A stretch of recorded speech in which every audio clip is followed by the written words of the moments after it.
প্রিয় উপস্থিতি, খুব মনোযোগ দিয়ে কথাগুলি শুনে যাবেন।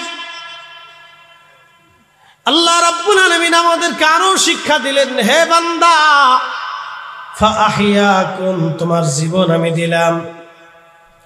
আল্লাযী খালাকাকা, আমি তোমাকে সৃষ্টি করলাম। ফাসাওয়াকা ফাআদালাক, সুবিন্যস্ত করলাম। সুঠাম দেহের অধিকারী আমি আল্লাহ করলাম। চোখের আলো আমি আল্লাহ দিলাম। জবানের ভাষা আমি আল্লাহ দিলাম। হাতের শক্তি দিলাম, আঙ্গুলের শক্তি দিলাম, শরীরের শক্তি দিলাম। একটা সময় তোমার অনেক শক্তি হবে, একটা সময় তুমি দুর্বল ছিলে। মায়ের কোলের মধ্যে তুমি দুর্বল, তোমাকে লালন পালন করার জন্য মায়ের অন্তরে আমি আল্লাহ দয়া দিয়ে দিলাম। প্রিয় উপস্থিতি, অনেক লম্বা কথা হাজিরিন, মাইকের আওয়াজ বহু দূরে যায়। রাস্তাঘাটে দোকানপাটে অনেক বাবাজিরা ভাইরা ঘুরে, অনেক মায়েরা রাস্তাঘাটে ঘুরে, এটা কিনবে সেটা কিনবে, পাগল পড়া হয়ে যায়। ও মা বোনেরা, আপনারা আপনাদের নির্দিষ্ট জায়গায় বসে যান। যুবক ভাইদেরকে বলবো, আপনারাও এসে বসে যান। মাঝে মধ্যে বৃদ্ধের দিকে তাকাবেন, একটু মনোযোগ দেন। আমরা বুড়া হয়ে যাব না? আমাদের আগে যারা জন্মেছে তারা বুড়া হয়ে যায় না? আচ্ছা বলেন তো, আল্লাহ ইচ্ছা করলে কি সবাই জোয়ান রাখতে পারতো না? আমার দুলাল দাদুর মতো একবারে বিরাট করে দেহওয়ালা বানাইয়া শক্তিশালী করে একবারে বিরাট শক্তিশালী করে রাখতো। আচ্ছা বলেন তো, ওনার তো দেহ কি কম? হ্যাঁ, উনি যদি ডাকাত দিত, কি কথা কর না কে, বড় একটা রামদানিয়া যদি খাড়া হয় তো ওনার কাছে 2-4 জন কিছু না। উনি তো ডাকাত হতে পারতো। ওনার এই শক্তি দিয়ে উনি চিন্তা করতো আমি জুলুম করবো, অন্যায় করবো, পারত। কিন্তু দিন শেষে ভয় কার?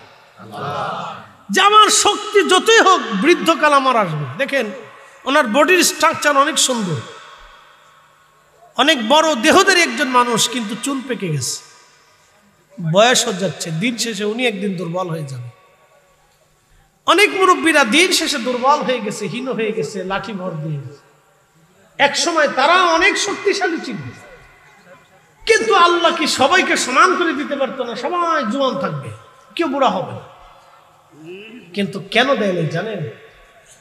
সবাই যদি জোয়ান থাকে, বুড়া যদি না হয়, তাহলে এই মানুষ পাপ কাজে লিপ্ত হবে। সে বুঝবে না যে আমার দিন শেষ হবে। এই জন্য আল্লাহ বৃদ্ধকাল দিয়ে দিছে।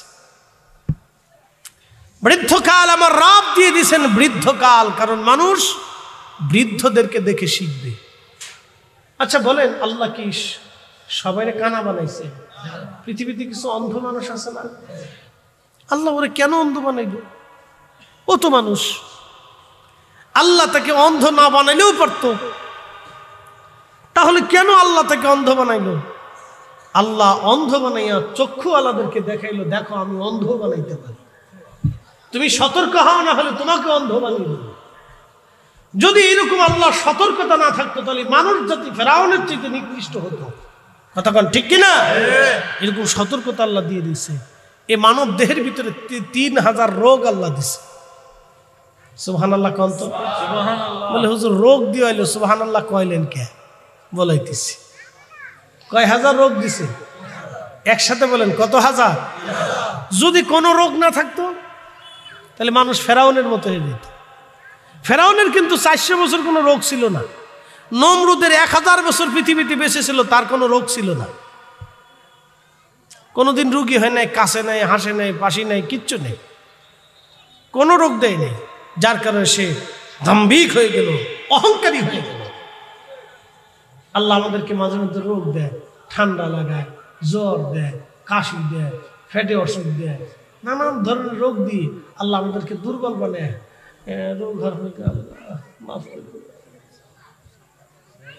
আল্লাহ রোগ দিয়ে বান্দাকে তার দিকে রুজু করায় দেয়। একসাথে বলা যাবে আল্লাহু আকবার। এই রোগ যদি না দিত, তাহলে প্রত্যেকটা মানুষ ফেরাউনের মতো নিকৃষ্ট হয়ে যেত। আল্লাহ রোগ দিছে। অনেক মানুষই আল্লাহ বুবা বানিয়েছেন, ল্যাংড়া বানিয়েছেন। প্রশ্ন রাখতে পারেন ফরিদি হুজুর, কেন রব? তিনি তো রব, কেন মানুষকে ল্যাংড়া বানাইলো, পা বিহীন হাত বিহীন আল্লাহ তারে দুনিয়াতে পাঠাইলো? যদি আল্লাহ ল্যাংড়া না বানাইতেন তাহলে আপনি বুঝতেই পারতেন না মানুষ ল্যাংড়া হয়। ল্যাংড়া হয় এই ভয়ে আপনি এখনো আল্লাহকে ভয় করেন যে না, দিন শেষে আল্লাহ আমাকে শাস্তি দিতে পারে। আল্লাহ কোরআনে আরো বলে দিলেন চমৎকার একটা কথা, ওয়ামা তাদরি নাফসুম মাযা তাকসিবু গাদা।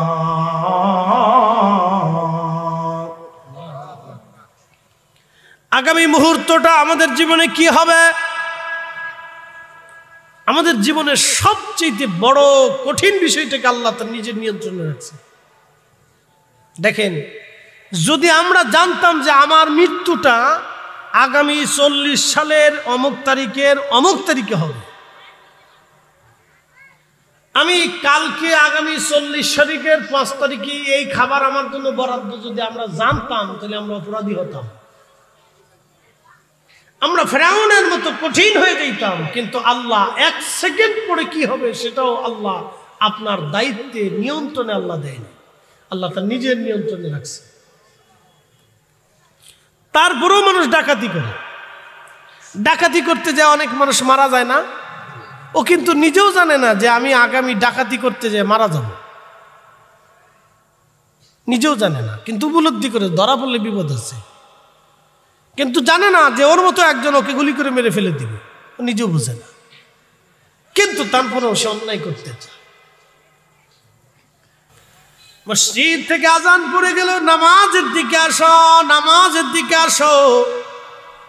ঠিক তখনই দোকান বন্ধ করে দিলেন আপনি, ঠিক তখনই দোকান বন্ধ করে দিলেন, ওযু করলেন, নামাজে দাঁড়ায় গেলেন।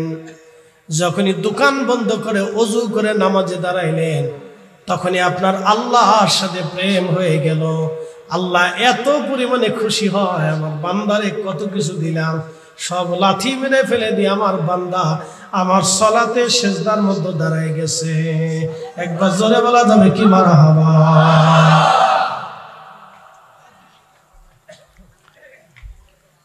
শুনিয়া যান, আর ভালো করে বলি,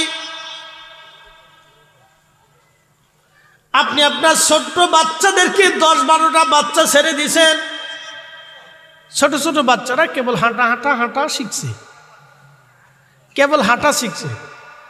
5-7টা বাচ্চা আপনি ছেড়ে দিয়েছেন, মাঠের মধ্যে ছেড়ে দিয়ে এই মাঠের চারপাশে তার মারা বসে রয়েছে, তার মা বসে রয়েছে, বাচ্চা মাঝখানে ছেড়ে দিলেন।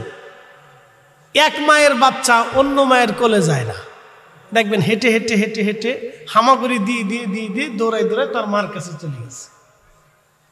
মা কোলে নিয়ে খুব আদর করে চুমা দেয়, মহব্বত করে বুকে জড়ায় ধরে, মানে মা বুঝতেছে বাচ্চা মাকে চিনছে। মানব জাতি ঠিক ওই রকম, যখনই শয়তান থেকে লারা দিয়ে অন্যায়ের দিকে নিয়ে যায়, সে অন্যায় থেকে দূরে সরিয়ে যখন আল্লাহর দিকে আসে, তখনই আল্লাহ আরো 99 গুণ দয়া দিয়ে বান্দারে চুমা দিয়ে আদর করে রহমতের কোলে নিয়ে জীবনের গুনাহ মাফ করে দিয়ে বান্দা আল্লাহর ওলি বানায় নেয়। জোরে বলবেন আল্লাহু আকবার। এটা হলো আল্লাহর সাথে বান্দার প্রেম। এই জন্য বান্দার সাথে আল্লাহর প্রেম হয় এইভাবে। আল্লাহ বানাইলেন কত জাতি, হইল না তার প্রেম প্রীতি,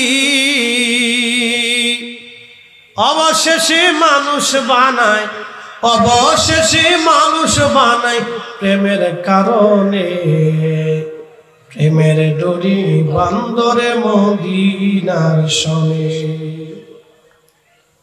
আমার দিকে তাকান, বেলাল নাম কি? জোরে বলেন, জোরে বলেন। কোন মাদ্রাসার মুহাদ্দিস? শাইখুল হাদিস, ভাইস চ্যান্সেলর, প্রিন্সিপাল? কিছুই না। ডক্টর, ডাক্তার, কবি, সাহিত্যিক কিছু না, একটা কৃতদাস, নিগ্রো, কালো। যদি কোনোদিন আফ্রিকাতে যান তো দেখবেন যে মানুষ কাকে বলে, বাপ রে বাপ। হজে যদি কোনোদিন যান তো ওমরাতে গেলেও তো বুঝতে পারবেন যে মানুষ কত কোয়ালিটির মানুষ।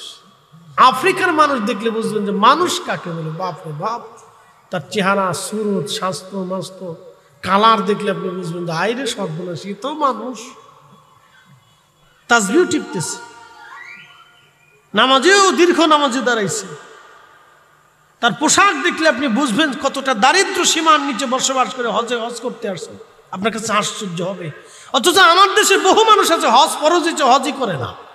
বলে হুজুর কেমন, আজকে মাসলা বলে দিয়েছে। মক্কাতে হজ করতে বর্তমান সময়ে টাকা লাগে ধরেন 6 লক্ষ অথবা 7 লক্ষই ধরলাম। 7 লক্ষ টাকা হেরেমে 40 দিনের প্যাকেজে আপনার খরচ হবে। আপনার কাছে 7 লক্ষ টাকা আছে, ওই 40 দিন আপনার স্ত্রী সন্তানের ভরণ পোষণ রেখে ঋণ মুক্ত হয়ে দিনাদায়িক মুক্ত হয়ে আপনার নিজস্ব অর্থ দিয়ে যদি হজে যাওয়া আসার খরচ থাকে এবং ওই 40 দিন পর্যন্ত যদি আপনার সন্তান পরিবারের ভরণ পোষণ থাকে, হজ ফরজ। আপনি হিসাব করেন কতজনের হজ ফরজ আছে। যান তাহলে হিসাব কষে দেখেন কত মানুষের হজ ফরজ আছে, কিন্তু হজ করেই না। আপনি যদি আরবে যান তো হেরেবে যায় দেখবেন যে আফ্রিকান মানুষ কত দারিদ্র সীমার নিচে বসবাস করার পরও তাদের হাত পা ফাটা। মানুষ কাজ করতে করতে করতে করতে মাঠে কাজ করতে করতে বুঝবেন হাতের ভিতরে কড়া টড়া পড়ে যায় না, পাটা দিয়ে একবারে মানে জায়গায় জায়গায় ফাইটে ফুটে ক্লিয়ার হয়ে যায়। দেখবেন ওইরকম আফ্রিকার মানুষ এরকম হাঁটতে হাঁটতে হাঁটতে হাঁটতে দেখবেন তার অবস্থা এরকম। এরকম শত শত শত শত হাজি দেখছি হজ করতে চলে আসছে, হজে চলে আসছে।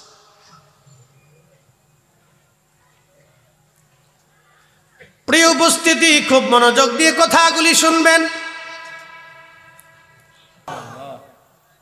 ইফতারের সময় যখন রোজাদাররা ইফতার করতে বসে তো খাবার সামনে নিয়ে বসে রয়েছে, পানি আছে, খাবার আছে, খেজুর আছে, ফল আছে, বিভিন্ন কোয়ালিটির খাবার সামনে দিয়ে রাখছে। বিভিন্ন কোয়ালিটির খাবার সামনে লাড়াচাড়া করে, তখনই আমার আল্লাহ तमाम ফেরেশতাদেরকে ডাক দেয়, বলে ফেরেশতারা, আমার এই বান্দা সৃষ্টি করতে নিষেধ করেছিলি। একসাথে বলবেন আল্লাহু আকবার। গর্ব করে কে? কে করে? তখনই বান্দার সাথে কার প্রেম হয়? আল্লাহর প্রেম হয়। এত ফেরেশতা রোজা রাখছে, আল্লাহর সাথে প্রেম হয়। তাহলে কারণ কি? ফেরেশতাদের কাম নাই, ক্রোধ নাই, লোভ নাই, মোহ নাই, হিংসা, কামনা, বাসনা, রিয়া কিচ্ছু নেই। তা আমি রোজার এখানে রাখলাম, একটা ঘটনার দিকে চলে যাই। দুইজন ফেরেশতার নাম ছিল হারুত মারুত। সূরা বাকারাতে আল্লাহ তাদের ঘটনার কথা লেখছে, হারুত মারুত। তো দুই ফেরেশতারা আল্লাহ কি বলতেছে, ইয়া রাব্বি, তুমি মানব জাতির এত মর্যাদা দিলে, আমরা যে তোমার ইবাদত করি তাতে কি হয় না? আল্লাহ কেন না, হয় না, ওদেরটাই ভালো লাগে। একসাথে কান্না আল্লাহ, তোমার বান্দারটা ভালো লাগে। কথা কন না, বান্দারটা ভালো লাগে। ওই যে কি বললাম, বাচ্চা ছেড়ে দিছে, বাচ্চা ছেড়ে দেওয়ার পরে চারিপাশে মা আরা বসে দিছে। এই কোন এক মা, এখানে এক মা, ওখানে এক মা, এখানে এক মা, ওই পাশে মা, তার 10-12টা বাচ্চা ছেড়ে দিয়েছেন। সব বাচ্চারা হামাগুড়ি দিয়ে দিয়ে দিয়ে দিয়ে দিয়ে দিয়ে দিয়ে দিয়ে তার মার কাছে চলে যায়। তো মার কাছে যখন চলে যায় তখন মার অন্তরে মজা লাগে যে হায় আমার বাচ্চা আমারে চিনছে। কথা কন না, ঠিক কিনা? তো বান্দা যাই করুক, ঘুরে ফিরে যখন আল্লাহর দিকে চলে যায় তখন আল্লাহর কাছে ভালো লাগে। কি কথা কন না? কার সাথে প্রেম হয়? আল্লাহর সাথে প্রেম। এই শুনে যাবেন, আল্লাহর সাথে প্রেম হয়। আমরা একটু সাফ সুফ দিয়ে বসি, অনেক লোক যেহেতু জায়গার সংকুলন কম, আমরা একটু জিকিরে হালতে লা ইলাহা ইল্লাল্লাহ, জোরে লা ইলাহা ইল্লাল্লাহ, লা ইলাহা ইল্লাল্লাহ, লা ইলাহা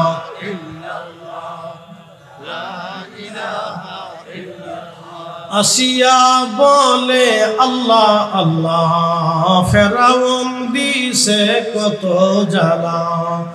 আল্লাহ বলে ও জিবরাইল আল্লাহ বলে রাইল খুলো হে জান্নাতের তালা লা ইলাহা ইল্লাল্লাহ জোরে লা ইলাহা ইল্লাল্লাহ লা ইলাহা ইল্লাল্লাহ লা ইলাহা ইল্লাল্লাহ মুহাম্মাদুর রাসূলুল্লাহ সাল্লাল্লাহু আলাইহি ওয়াসাল্লাম। তো খুব মনোযোগ দিয়ে তো হারুত মারুত আল্লাহকে ফেরেশতারা আল্লাহকে বলেন ইয়া রাব্বি তুমি মানুষের এত মর্যাদা কেন দিলে? আল্লাহ বললেন দেখতে চাও? বলে হ্যাঁ আল্লাহ আমরা ফেরেশতারা একটু জানতে চাই।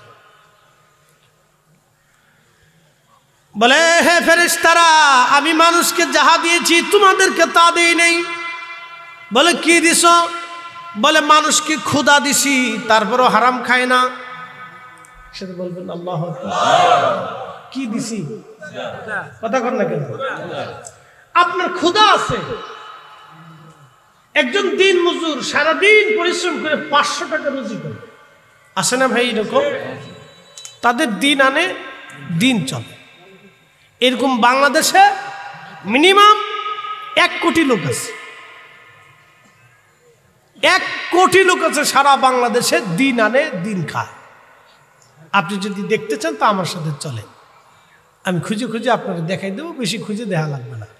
সাথে ঘুরবেন 2-4-10টা গ্রাম আমার সাথে উত্তরবঙ্গ যায় ঘুরবেন, তাহলে বুঝবেন যে মানুষ দারিদ্রতার কত সীমা নিচে বাস করে। আহা, আমি একবার আমাদের ফরিদপুরের শহরে কম্বল দিতে গেছি শীতকাল,